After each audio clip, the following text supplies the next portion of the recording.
7:27, vamos al debate en el tema de la semana. Hemos recibido muchísimas comunicaciones, tanto a través de nuestra cuenta oficial en Twitter, @eltemacuba. Muchas personas nos han hecho llegar sus inquietudes, también sus consideraciones sobre los protocolos que se siguen con los viajeros en el país. También a través de nuestro correo electrónico, eltema@icrt.cu. Vamos a compartir algunos impactos en redes sociales. En Twitter dice este usuario: quien conoce desde dentro el trabajo del médico y el enfermero de la familia y toda la carga asistencial, docente y administrativa que viene llevando desde hace unos años, sabe lo difícil que resultará el cumplimiento de los protocolos para viajeros, dice José Ángel 1992, una inquietud que tiene que ver con esa mayor responsabilidad que adquiere ahora el Grupo Básico de Salud en nuestras comunidades. Vamos a avanzar, tenemos más en nuestra cuenta en Twitter, @eltemacuba. Dice Carlos: yo soy de los que están de acuerdo a que permanezcan en aislamiento a las personas que vienen del extranjero, porque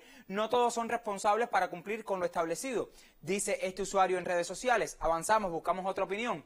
Dice Gendris Delfino: si eres cuentapropista y a la vez trabajas con el Estado, cada vez que llegue un cliente a tu renta, ¿dejas de ir a tu trabajo estatal?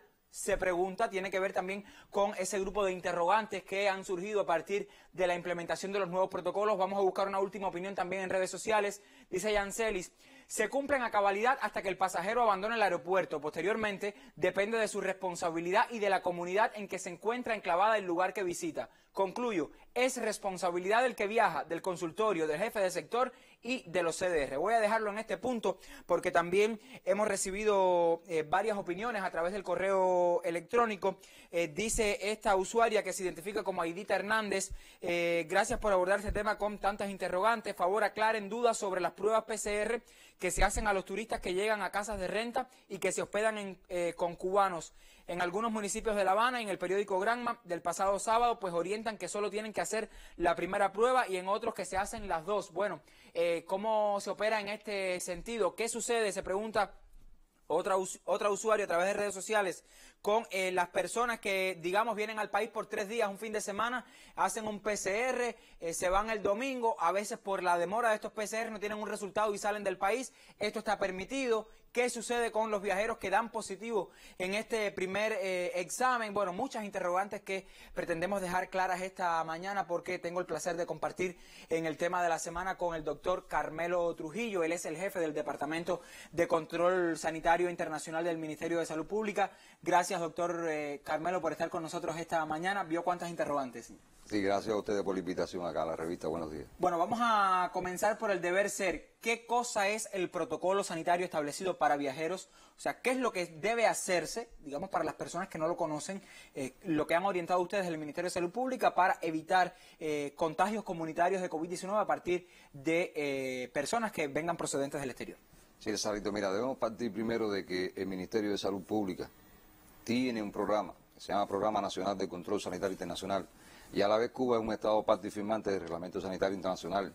Sobre la base de esos dos grandes protocolos, por así decirlo, se rige todo nuestro trabajo y se encamina en la nueva situación, en la nueva situación que se vive a nivel internacional y a nivel nacional. Los protocolos están diseñados de forma tal que traten de cubrir todo el ámbito sanitario del país y dar respuesta a todas las situaciones o escenarios que se puedan presentar.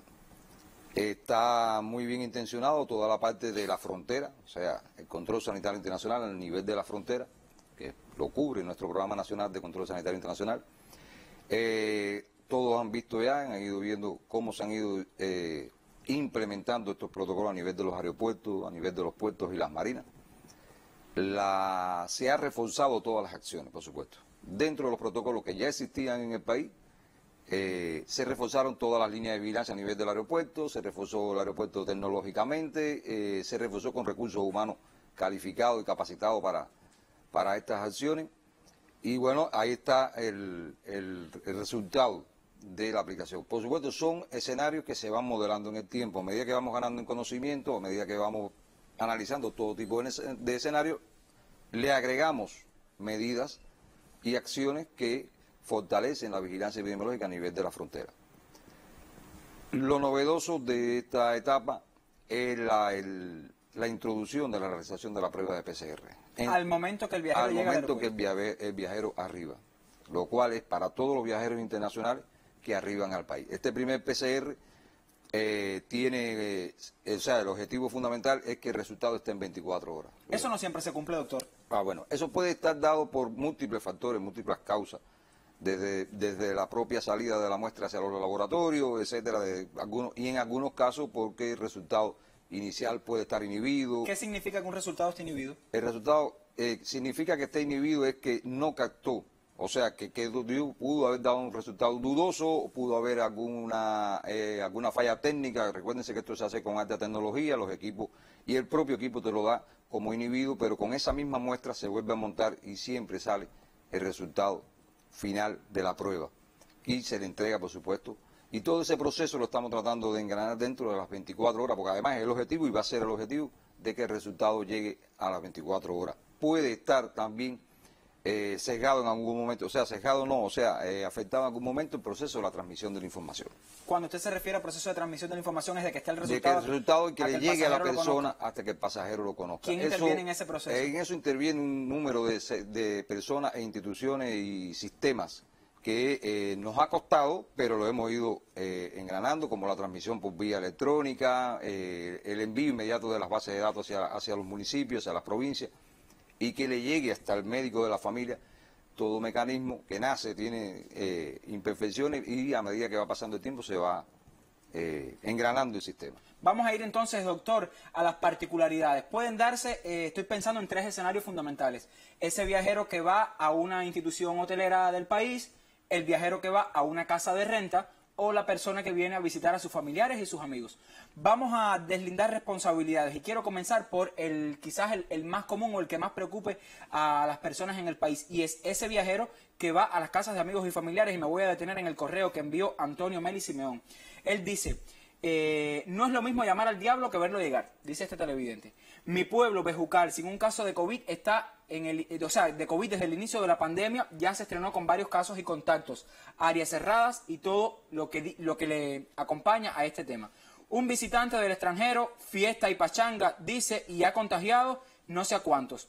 Me maravilla que personas conociendo todo sobre el tema se arriesguen a enfermarse y poner en riesgo a su familia y el resto de una población, sobre todo en el inicio del mes de diciembre, que estamos ya en esta etapa última del año. ¿Tiene que ver esto con la responsabilidad? ¿Tiene que ver con el control? ¿Qué pasa cuando ese viajero le toca o va a casa de amigos y familiares? ¿Cómo es el control ahí? ¿Qué es lo que debe pasar? Mira, Lázaro, nosotros podríamos tener los mejores protocolos del mundo, pero la responsabilidad individual de todos los viajeros es lo más importante.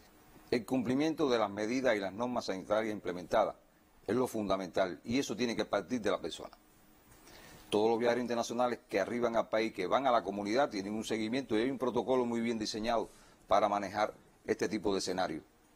Y lo primero que llama este protocolo es a la responsabilidad individual.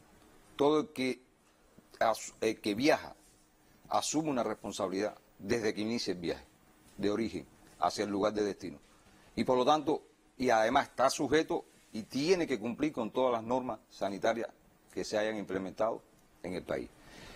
Es importante, y por eso hemos llamado mucho la atención, sobre el cumplimiento que también tiene que tener la familia del viajero.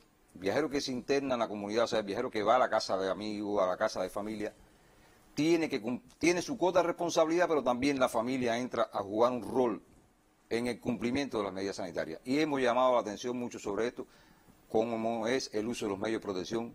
Hemos establecido que tiene que estar en estricto aislamiento hasta que llegue el resultado del segundo PCR. ¿Qué cuánto debe demorar ese segundo resultado? Es igual, 24 horas, fíjate, este se hace al 5.º día y el resultado debe estar en 24 horas. ¿Por qué se hacen 2 PCR, doctor? Se hacen 2 PCR porque se ha visto que muchas de las personas en el PCR inicial están negativos y en el PCR que se hace al 5.º día dan positivo. Esto tiene una explicación fisiopatológica, o sea, la propia del virus. Una persona puede tener una carga viral en el PCR inicial que no sea detectada y a medida que pasa el tiempo esa carga viral se eleva en sangre y el PCR segundo es el que lo detecta. Vamos a hacer un alto en la conversación, nos vamos a la calle. Usted hablaba de responsabilidad, de conciencia de viajeros, de ciudadanos y de todas las partes que intervienen en este asunto. Mi colega Georgina ayer preguntó sobre esa responsabilidad, cómo lograrla y también cómo controlarla desde la comunidad, y esto fue lo que le comentaron. Yo lo veo bien, porque eso de que van a contagiar a las otras personas lo veo mal. Ya que si va a entrar al país, que entre limpio, sin ningún tipo de problema. Por esperar unos días sin abrazar a la familia después de tanto tiempo no pasa nada. Lo que hay que hacerlo, porque si no, y si no se lavan las manos y si no tienen cuidado dentro de la casa, no se logra el objetivo. Depende mucho de cada quien. La cultura, los valores que tenga cada ser humano es independiente. Tiene que ver mucho con lo que piensa sobre la situación mundial. Depende de cada persona, de los valores de cada persona. Ya lo que pienso yo o lo que puede pensar otra persona está nulo. Tiene que ser personal. Todas estas medidas se conocen, Lo que pasa es que aquí en Cuba, con todos los mecanismos que tenemos, que la salud de todos, que tenemos esa salud en el propio barrio, sea el médico de la familia, la atención primaria, vamos a decir, yo creo que la cultura que hay en Cuba no existe en ningún lado del mundo, pero esas personas que vienen, lógicamente tenemos que agotar todos los recursos para que se sigan los protocolos establecidos, para protegernos todos. Debe ser así para que, bueno, prevenir de que si alguien viene a ver un familiar, ese familiar no transmita, si trae la enfermedad, no se la transmita a las familias que viene a ver. Bueno, hay muchas interrogantes, doctor. Seguimos recibiendo comunicaciones a través de nuestro correo electrónico, eltema@icrt.cu. Siempre le pido a Manuel, nuestro realizador de la gráfica, que nos ayude para que usted tome nota y usted se sume a este debate. Hay una televidente, Gida, dice, mi pregunta es con respecto a los turistas. Si ese extranjero no es de La Habana y ya tiene rentado un carro para Oriente, ¿puede irse sin problema para la provincia que va o está obligado a quedarse en La Habana? Es una de las interrogantes. Hay otra televidente que nos dice, ese familiar que recibe a un familiar, valga la reiteración, del exterior, tiene que esperar en casa, aislado de su centro de trabajo, también sus hijos de la escuela. Vamos a comenzar por ahí.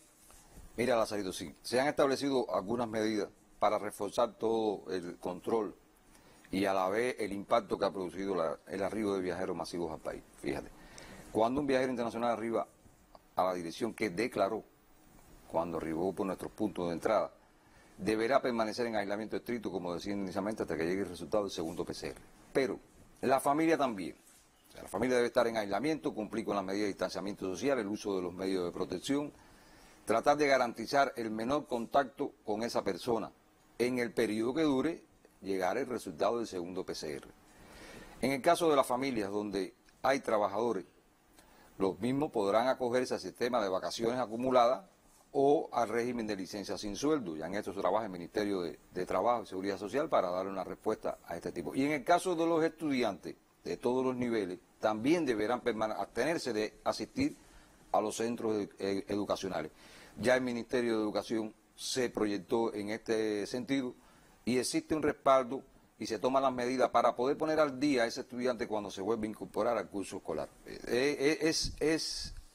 Tenemos que comprender todo que en el nuevo contexto nos vemos obligados a actuar de esta manera, nos vemos obligados a implementar este tipo de acciones que necesariamente, fíjate,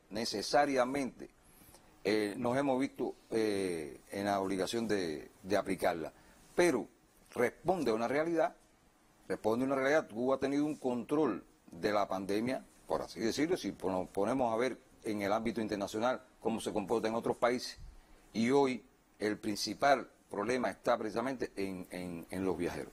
Ahí quería destacarte una cosa, fíjate. Es importante las medidas dentro del hogar, pero también es importante muchos viajeros cuando arriban al país son esperados por un número importante de familiares. O sea, las personas que van al aeropuerto a recibir a esas personas que vienen del exterior. Y nosotros instamos a la población, fíjate, en este sentido, a evitar por todos los medios la aglomeración de personas en nuestros puntos de entrada. Hay una medida que se ha tomado en todos los aeropuertos del país y es no permitir la entrada a las instalaciones aeroportuarias de las personas que no van a viajar, o sea, que solamente hagan uso, porque eso da una garantía de distanciamiento social, de espacio, de fluidez del aire, por así decirlo, garantiza que haya un contacto mínimo entre las personas, más todas las medidas que se han tomado dentro del aeropuerto para garantizar precisamente el distanciamiento social y la protección tanto de los trabajadores como de los viajeros. Pero una vez que ya salen de las terminales aéreas, existe un número importante de familiares esperándolo. Y nosotros instamos a la familia cubana a que se minimice ese contacto. Sabemos la emoción que produce ver un familiar que por mucho tiempo no hemos podido ver, pero es importante que también existe una conciencia en esta. Nosotros estamos en los aeropuertos y hemos visto que se aglomeran muchas personas para recibir a un solo viajero, que van muchas personas a recibir un solo viajero, cuando en la vida real pudiera ir una sola o dos a recibir ese viajero para ayudar y al traslado hasta donde va la comunidad. Vamos a hacer un alto en la conversación. Doctor, más adelante le vamos a responder allí de qué pasa si el viajero entra por La Habana, va a una provincia del oriente del país, este seguimiento, donde se le realiza, y responder quizás la interrogante, bueno, ¿por qué no dejarlos en aislamiento, como se hacía en el momento de la pandemia, que con los vuelos humanitarios y también de los colaboradores que llegaban iban a aislamiento? ¿Por qué la salud pública no los lleva al aislamiento? ¿Cuál es la respuesta que hay en ese sentido? Nosotros vamos entonces a hacer un alto en la conversación y, por supuesto, lo hacemos con una pausa para continuar con otros temas.